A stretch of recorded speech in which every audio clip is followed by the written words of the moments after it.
I've decided to do a glasses on style video.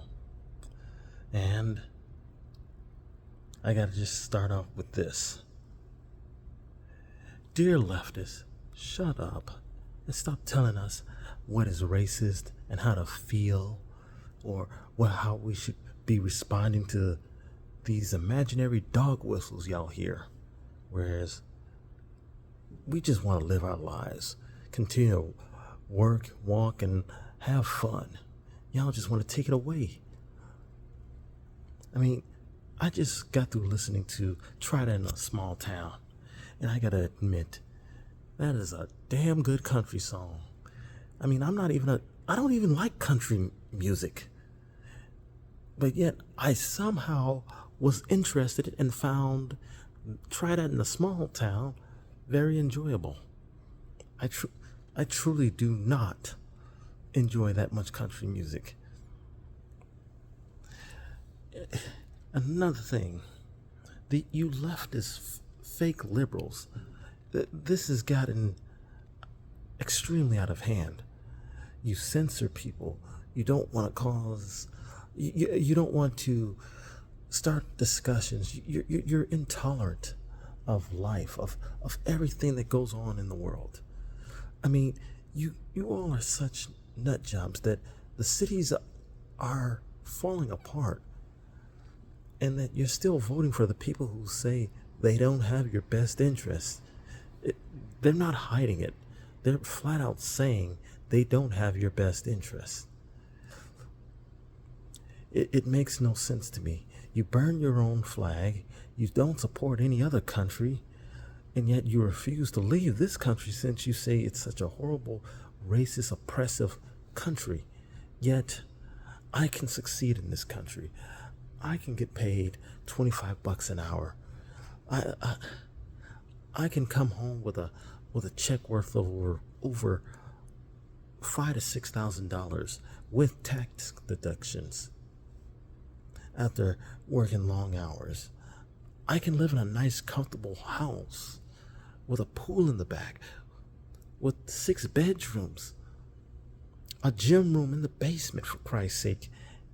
And yet, none of you all can do that. It's like you all don't like hard work. Well, I'm sorry, life isn't easy. Life is not simple. We all struggle. We all work hard. We all have to climb that mountain known as life and success. We don't stop climbing until we're dead. Even people who are successful climb it. Man, it makes no sense to me. We got sellouts. We've got loony leftist people who just say just about anything. I mean, like, take for example, almost anyone that's a black celebrity, almost any black celebrity that has badmouthed Donald Trump. If you look them up, say like this guy with Donald Trump, you'll find pictures of them shaking hands, being all buddy, you know, being positively referenced in their rap lyrics. And speaking of rap lyrics, didn't Eminem once say he wanted to commit domestic violence and murder against his ex-wife, put sunglasses on her, drive around, have her waving at people? Yeah, that's the difference between me and you. And yet, no one bats an eye about it. But you got to use these make-believe, false alarm, false flags with Try That in a Small Town. What it basically means to me, what I hear from Try That in a Small Town is, you come to my small town that I live in. Yeah, I live in a small town. I left the big city for a small town. You come there in my small town, it's not the sheriff you got to worry about. It's every neighborhood. We will defend it tooth and nail. That's what I see in that song. That's what I hear in that song. We're all about defending our homes and our communities. Hell, it's strange and ironic that, yeah, strange, ironic, and crazy that, there was a video of black people defending their neighborhoods from rioters with firearms. We all promoted that, and yet you leftist nut jobs turned the other cheek about it. Or the fact that there was this one video out there of a white woman entering some black dude's home trying to rob him. She acting all crazy like. And all for nothing. She gets arrested and thrown out of his house. And he had help from what looks like a neighbor trying to help him get this woman out of his house. And she looked like she was high off on something. I don't know what, but she looked nuts in that video. Now, look, I'm not going to say we don't have a policing problem, but yeah, we do have a policing problem. And no, it's not about race. It's usually about egos and power tripping cops. I mean, hell, a black cop unlawfully arrested some black guy who was really the ideal definition of didn't do nothing but jogging, minding his own business. And he called for backup and had several other cops trying to illegally basically kidnap him just so he can be identified to see if he was the guy or not.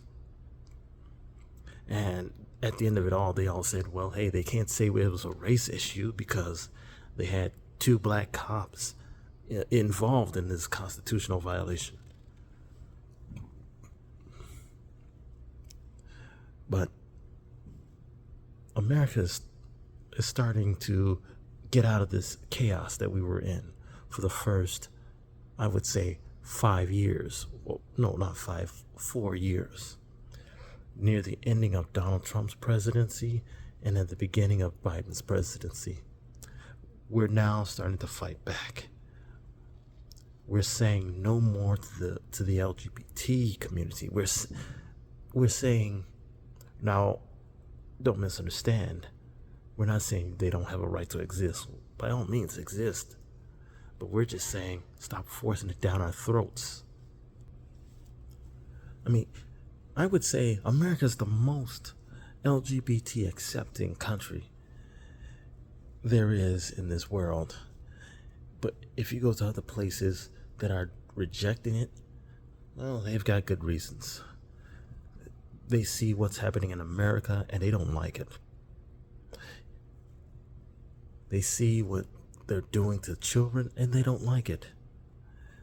They see the violence, they see the ignorance. They don't like it. That's why almost every country will say they want Trump back. And you all can't take it, can you? The idea that other countries, other minorities from other countries all over the world are saying they prefer Donald Trump over Joe Biden. They prefer the Republican, Independent, and Green parties over the Democratic parties. That America was better when Donald Trump ran the show. And you all can't stand it. Face it. You gotta wake up and realize that wokeism is a, how do I say this, bankrupting bad idea. Thank you and good night.